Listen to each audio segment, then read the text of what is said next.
আমি দেখতে চাই না ভুয়া মুক্তিযোদ্ধা চাঁদাবাজ সন্ত্রাসী এই বাংলার মাটিতে জনগণ মেনে নেবে না। যেভাবে হাসিনারে উৎখাত করেছে তেমনি আপনারা উৎখাত হয়ে যাবেন। তাই বলছি বিএনপির নাম ভাঙাইয়া চাঁদাবাজি করেন না, পার পাইতে পারবেন না। আর আমি বলছিলাম 2024 সালে আগস্ট মাস শোকের মাস হবে না, আগস্ট মাস হবে গণধুলাই মাস।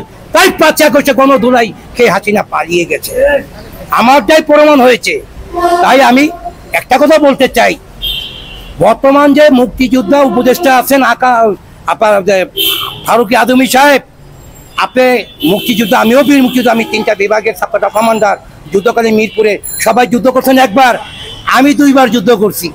তার কারণ 1971 সালে 9 মাস, 1972 সালে 26শে জানুয়ারি থেকে 31শে জানুয়ারি 72 মিরপুর সার্বজনীন যুদ্ধ।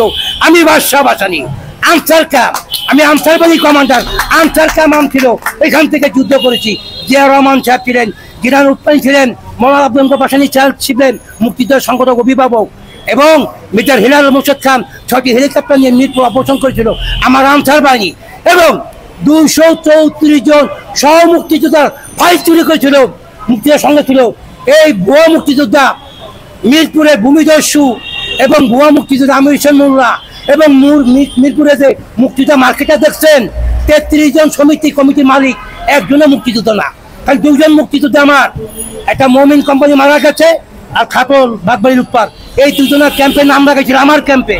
আর মিরপুরে যে 33 জন মার্কেটের মালিক সভাপতি, এক সাধারণ মুক্তিযোদ্ধা না, ভুয়া মুক্তিযোদ্ধারা এই 1979 সাল থেকে এই পর্যন্ত কমিটি করে লুটপাট করে খাইছে। এই সমস্ত হিসাব দিবে 71 মুক্তিযোদ্ধা সংগ্রাম পরিষদ। ভুয়া মুক্তিযোদ্ধা 2 গালে জুতা মারা হবে তালা তালে। মিরপুরে মাটিতে কোনো ভুয়া মুক্তিযোদ্ধা সন্ত্রাসীর স্থান থাকবে না। এবং মিরপুরে যুবদলের, ঢাকা মহানগর উত্তরের যুবদলের সদস্য সচিব সাজ্জাদুল মিরাজ আমার বন্ধু ছোট ভাই, তাকে বলবো জনতা গণ আদালতে যারা সন্ত্রাস চালানো করবে তাদের ব্যবস্থা নেবেন। এটা আমার একটা দাবি। আপনার নাম ভাঙা যদি চাঁদাবাজি করতেছে, এটা করতে দিবেন না।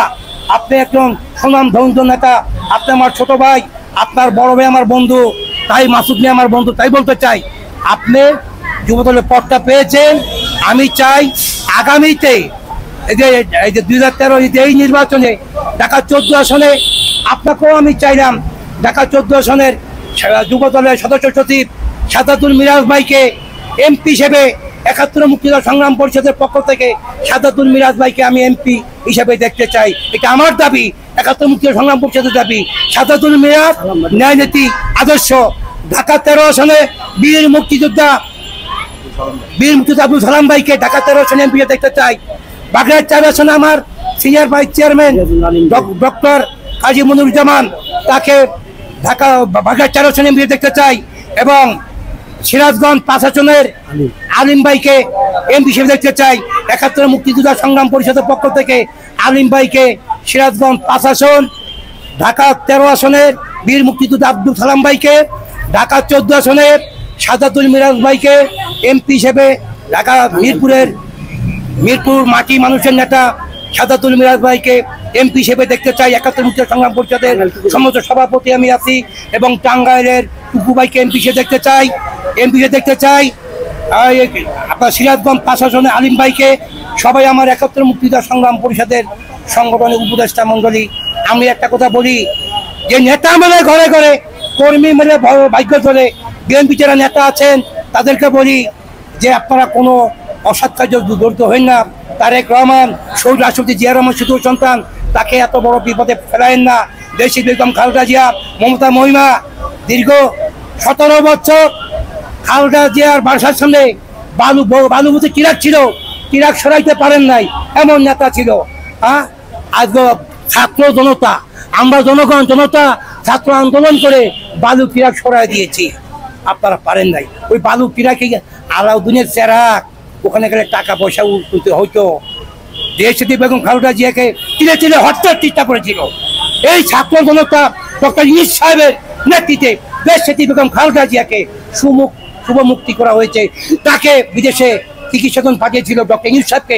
আরেকটা ধন্যবাদ জানাই আমি বাদশাহ। তাই একটা কথা বলতে চাই, 71 মুক্তিযোদ্ধা সংগ্রাম পরিষদ কেন্দ্র কমিটি বর্তমানে আমি সভাপতি।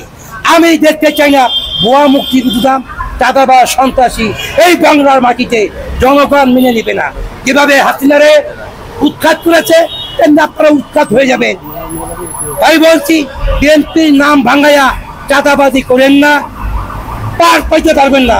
নির্বাচন সামনে এগিয়ে আসছে, এরকম চাঁদাবাজি করলে বিএনপির বদনাম হবে। দেখেন যে জামাত বিএনপির অঙ্গ সংগঠন লোক, জামাত তো চাঁদাবাজি করে না, ইসলামিক আন্দোলন তো চাঁদাবাজি করে না, আপনারা কেন বদনামে ভাগী হবেন?